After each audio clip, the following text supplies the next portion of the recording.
October 7th, as the sun is rising in the desert sky, stars of David, they took your life, but they could not take your pride. Good for Bono.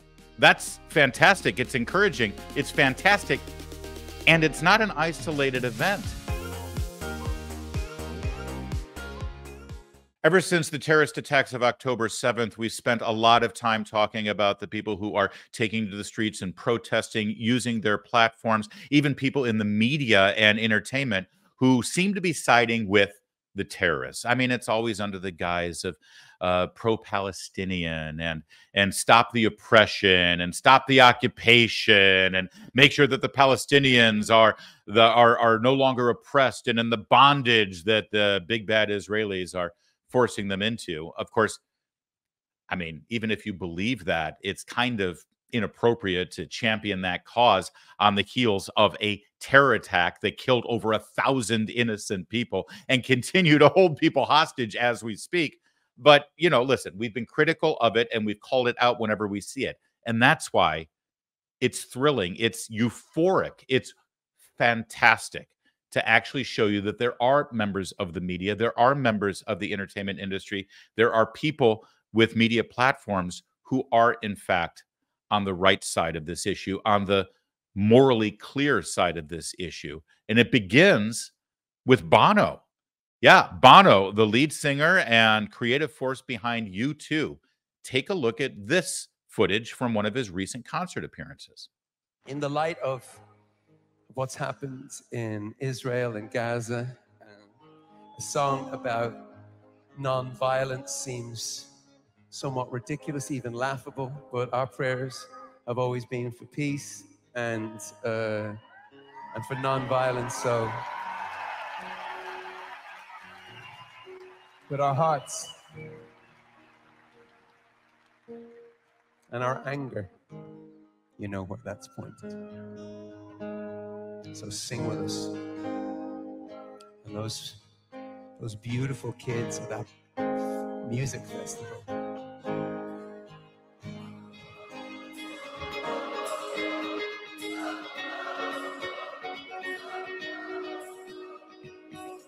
Early morning, October 7th, as the sun is rising in the desert sky, stars of David, they took your life, but they could not take your pride.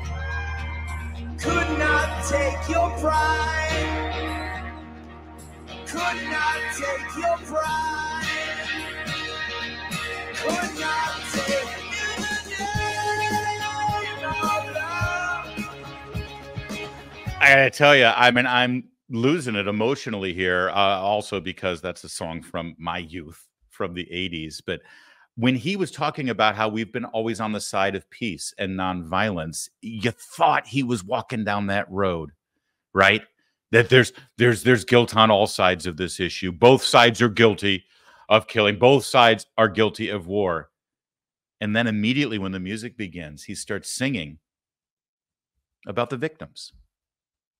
When he said that our hatred, our anger, right, is directed specifically at those Hamas terrorists. That's clear. That's moral thinking from an artist, from a songwriter, from a musician, from a singer. He's Irish, and what he just said is more morally clear and succinct and right than the Prime Minister of Ireland, sadly. And tons of world leaders, including the President of the United States, who's been all over this issue. Good for Bono. That's fantastic. It's encouraging. It's fantastic. And it's not an isolated event. You may have missed this, but at this weekend's Grammy Awards, the president of the Academy of Recording Artists, he made some remarks here specifically about the fact that the victims of October 7th were attending a music festival. Every one of us, no matter where we're from, is united by the shared experience of music. It brings us together like nothing else can. And that's why music must always be our safe space. When that's violated, it strikes at the very core of who we are. We felt that at the Bataclan Concert Hall in Paris. We felt that at the Manchester Arena in England. We felt that at the Route 91 Harvest Music Festival in Las Vegas. And on October 7th, we felt that again when we heard the tragic news from the Supernova Music Festival for Love that over 360 music fans lost their lives. It's worth noting, by the way, that of the 4 terror attacks he just noted, 3 of them were perpetrated by radical Islamic terrorists. The one outlier was the Route 91 Country Music Festival in Las Vegas. To this day, we still don't actually have a motive behind the killing. There's so much about that terror attack that we don't know, that hasn't been revealed or has not been discovered. I tend to think it has been discovered. It just hasn't been revealed. But we do know that multitudes lost their lives that day, and they were all patriotic, red-blooded American country music fans.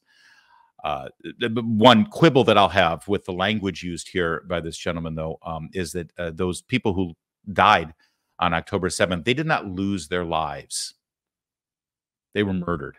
They were slaughtered. Their lives were destroyed. But that said, let's let the comments continue. And another 40 were kidnapped. That day and all the tragic days that have followed have been awful for the world to bear as we mourn the loss of all innocent lives.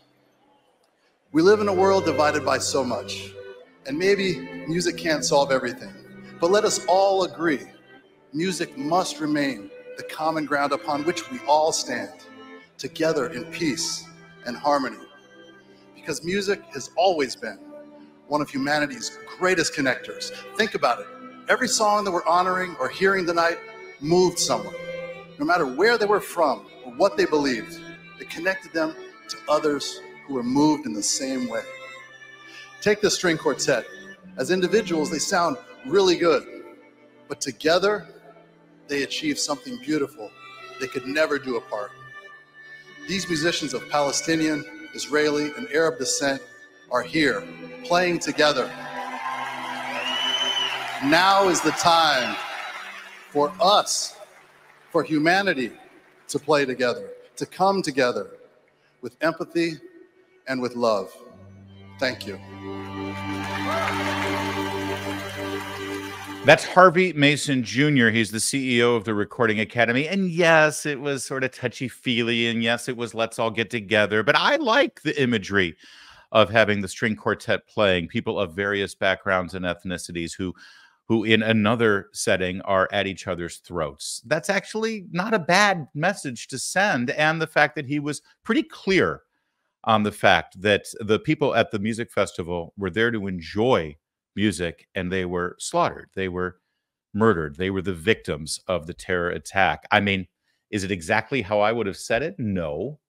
But for the Grammys, that's a huge improvement. And that's not the only thing that happened at the Grammys. Take a look at this. TikTok star made an appearance on the red carpet. And, well, you know, like any other influencer, all that mattered was what she was wearing. And what she was wearing was very important. This is the biggest moment of my career so far, to walk the carpet of the Grammys. And I knew that I couldn't just go and not say anything and not do anything. And I knew for a fact that no one else was going to. So I came up with this outfit with an Israeli designer, Ortal. Her brand is made by ILA, Israel and LA. And we designed this dress, and she made it in 3 days, which I'm so grateful for. And I had an Israeli makeup artist named Ortal as well. And I really wanted to make a statement. Again, this is not political. This is not about, you know, what side you are on. This is about humanity and about bringing the hostages home. And I think a lot of eyes were opened yesterday. It did get a lot of attention. I was very nervous about it, and I'm so happy that it did get the attention that I feel like it deserved, and I think it opened a lot of eyes. Of course, it doesn't hurt that she's gorgeous and she looked great in that dress, but yeah, of course, people paid attention. Of course, it got noticed. And the yellow ribbon with the message, bring them home. That's a simple request. Just bring them home. those hostages that are still being terrorized, that are still being assaulted, that are still victims to this day. October 7th was not a one-off. It wasn't something in the past. October 7th is still happening right before our eyes. We spend a lot of time here complaining about the people who have taken the wrong side of this issue, and will continue to do so. But it is nice, really nice today, to spend a moment from the CEO of the Grammys to that model who displayed that message at the red carpet, to Bono and all of you too. It's fantastic to point out for just a moment some good news in the world of entertainment and some good people who are on the good side of that issue.